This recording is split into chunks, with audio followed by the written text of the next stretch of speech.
All right, guys, we got this no start figured out.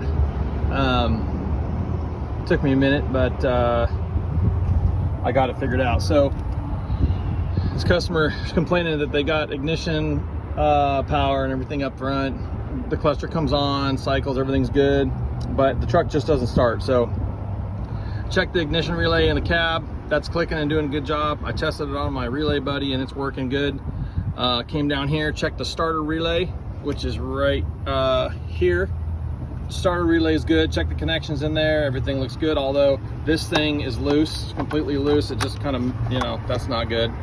But anyway, the ultimate problem was down here on the starter, which you can't see too good.